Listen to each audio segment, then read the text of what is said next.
I want to pass the baton to Tim, and actually I'm going to be able to give him screen control in a moment. But before I do that, I just want to kind of preface what he's going to talk about. There are really a couple of phases of this. So he's going to, today, probably more talk about the administrative side of using the LaunchEZ platform. So there are actually a few different elements of participating. So there are organizations that are giving us feeds of their calendars, which are aggregating into LaunchEZ, and then we're putting out to the ctevents.co site, and that you can put on your site or any online media.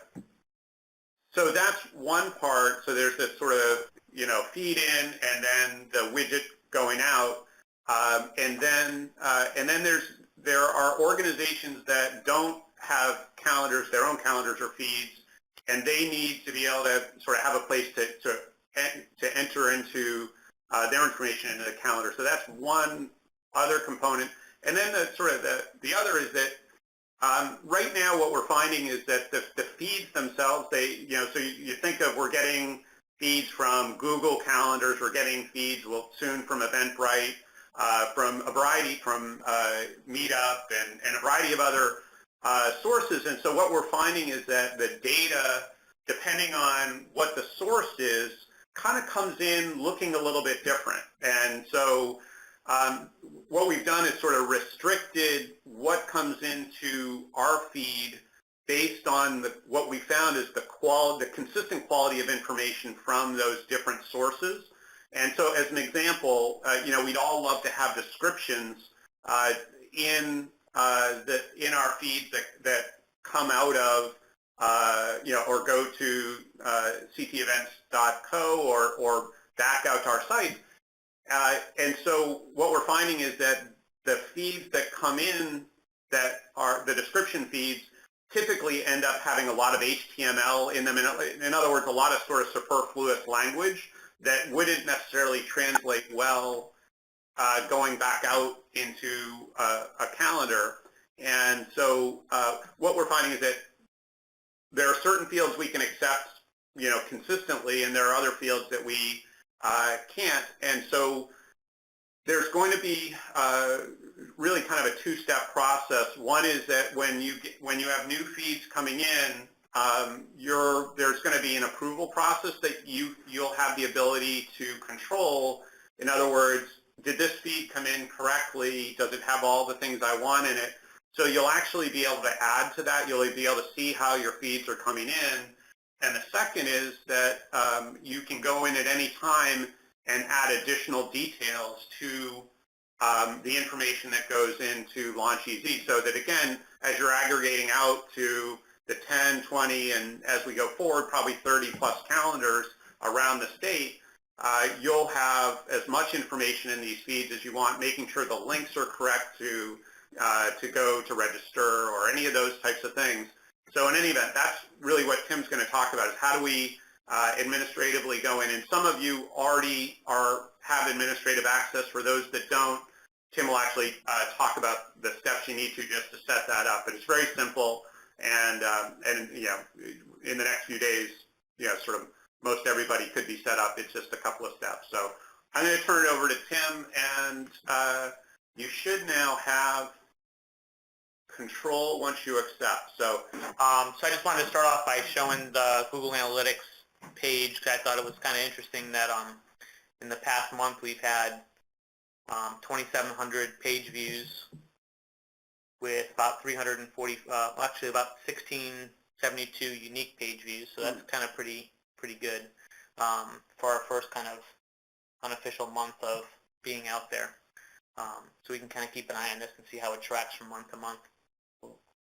So just to give a very short overview of what LaunchEZ is, it's a project I started about 2 years ago now to collect information about resources around the state for entrepreneurs. It's grown quite a bit since then. We have basically profiles for networks, programs, service providers, mentors, startups, all in the database and kind of connected. and now events. And everything is kind of connected through a core set of data and matrix of data that we kind of connect everything on. And the events are attached to what we call resources, and a resource can be either a program or an organization or a network or a service provider. In order to, and then what we recently added is the ability for someone to manage that resource, all the profiles from that resource on launchEZ.com. So you simply have to just create an account using the join button on LaunchEZ, send me an email, and I'll connect you up with that specific resource. So on the screen now, I'm showing that there are just some resources that I have as the administrator in here just to kind of demonstrate this. And you may be in one or more resources that you are able to manage. So if I go in and hit manage on one of these resources, the first thing I'll see is kind of a quick dashboard. It'll show, just a quick step back too, on these resource profiles and startup profiles and things, they are published to, kind of like what the calendar is doing, we publish them on launchEZ.com, innovationhartford.com, which is the Metro Hartford Alliance site, ctnext.com, and pretty soon we'll be in some other organizations as well. The idea is to, like we're doing with the calendar, push this resource directory out to as many different organizations that intake or help entrepreneurs so that they can service the entrepreneurs with this directory that we've all contributed to. So on this initial dashboard, it will show you how many views that profile has gotten on any of those websites in the past month. Saves and likes that I have on here are going to be something we're adding in next month, where entrepreneurs can save resources for future access or just like it. So we'll be using the like feature to kind of help prioritize our list of resources. And on the far right is the events. So you can click the My Events button, which will take you into the event management piece. It starts off with your dashboard showing the events that you have that are attached to that resource. And you can manually add an event in this way if you wanted to, or there could be some organizations that just add events in this way, and they basically just hit Add New Event. If you click on any of the event names, that'll take you into a screen where you can edit or make any changes that you want to about that event, including the name, summary, description, location, start and end date, and then any URL that you wanted to have included as to where the user would go to for that event. You can remove an event by using the trash can setting as well. Pretty soon in here, I'll also include a report that will show how many views that your particular event has gotten. We do collect that information now, so that larger Google Analytics of the number of views, I actually have the data. I have to just push that out to a report that will show which events are getting the most views and the most click-throughs and that kind of thing. Then you have the feeds themselves, and basically right now the feeds that we take are an ICS file, which is basically a specific type of feed that calendars can push out. We'll be adding in the Eventbrite and other types of systems as time goes by. They're a little bit more complex to integrate, but we're working on doing that. And here you can control your specific feed link in case it changes. Probably wouldn't change too often, but if it did change, you could change it there. And then we check those feeds every morning for any new events or any changes to the events. And you can go to the Import Results tab to see the last imports that were done, how many new events were found in the feed, how many were events that were already in there, if there were any specific errors with any of the individual events, it'll tell you in there, so it could be corrected if there was any problems. Is it just a question, is the time Greenwich Mean or is it East Coast time? I think it's Central Time. Central Time, Yeah. Okay, got it. So 10 Actually, a.m. our time. it might be GMT. Actually. GMT. Yeah. Yeah, so it's like 5 in the morning here. Yeah. Yep. Got it. So if you make a change to the event will be collected the following day. Right. But I noticed if you delete an event, it doesn't delete. Oh, that's a good point. So a lot of what will happen with the feeds is, for most of them, is that like with Meetup, once an event expires, it's not included in the feed the next day. So all I'm seeing on my end is that an event isn't there anymore. So I don't really have a way of saying this one should be deleted. That's a good point, though. I guess at this point you'd have to delete it in here as well as in your calendar, because I don't really have another way of knowing that it should have been deleted. And just so you know, that there's another reason, and this is really secondary, but part of what we want too is to have this data in a repository. So if you do delete an event, it's different than an event expiring, and but we do want to be able to, sort of have the data of what events have happened in the marketplace, again, because of this academic study that will happen. So that, yeah, I can understand where that's really quite different issue. So does that answer the question? For now, go in and if you do delete an event, you'll need to go in here and delete it as well?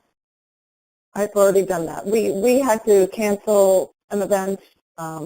We're retooling it, so we had to cancel it in order to give us time. And I did that on our calendar, and then I went and I looked in Connecticut events and saw it was still there, so I deleted it.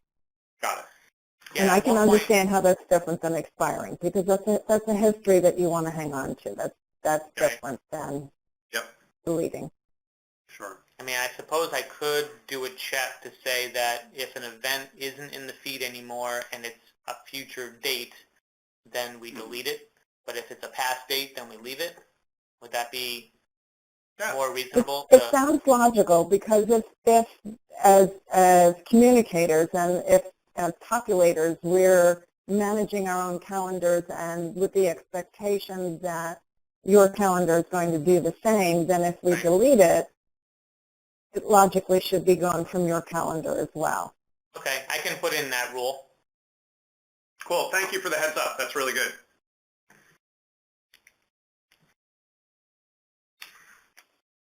So that, we do have a PDF file that goes through the steps on this as well. And this is, first draft of this. The tool will continue to get better as time goes by, as we continue to make more and more improvements to it.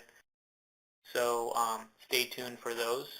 So the instructions at this point, Tim, are if you haven't yet what's called claim your organization, if you haven't yet joined and you showed the list of organizations that are currently recognized on the site,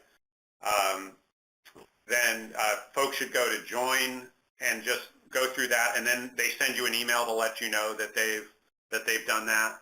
Yeah.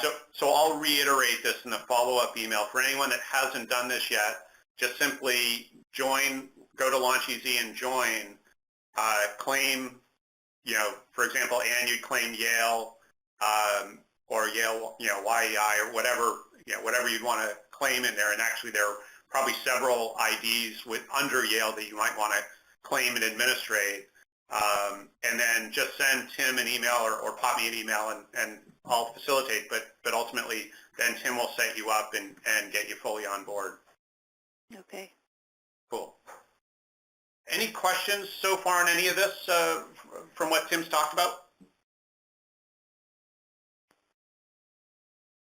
Tim, anything else that we should know at this point? Just that, I'm working on, there's an issue with the list view right now, skipping some things that has to do with some weird characters in some of the events. I'm tracking it down. I'm getting closer to fixing it, but it should be fixed shortly, as well as getting the Eventbrite stuff on soon. And yeah, so that should be, those two things should be fixed in the next week, and then also have some other improvements that I'll have before next month's meeting. Cool. Well, I'll tell you, it's, so some of you weren't involved in the first version, but we started this about 1.5 years ago, and we used another calendar tool that worked pretty well for, whatever we had at 9 months or something, or maybe a year, and then one day they just went dark. No notice, they just went dark. But the LaunchEZ tool has really provided us with additional functionality and additional possibilities, and certainly in what's being developed, it'll do nothing but evolve and ultimately, I think, provide us with a much better way to communicate out your events to the marketplace. And our real goal is that we create a marketplace where where entrepreneurs are much better able to advantage themselves of what's going on. I think part of the challenge for any individual organization is that ability to get the word out and attract their right audience. So was there something else, Tim? Just quickly, just if anyone has any other questions about the events or any suggestions, you can email me, or if you're interested in learning more about our resource directory or want to use our resource directory, you can contact me as well there. Cool. And it's Tim at LaunchEZ? Is that the... It's tim.lawbecker@launchez.com or tim@soundweb.biz. I think that's the main one I've been using. So. And I'll make sure that his email is in my follow-up email as well. So, cool. Any other questions sort of going once? All right. Well, cool. I will take back control, Tim. And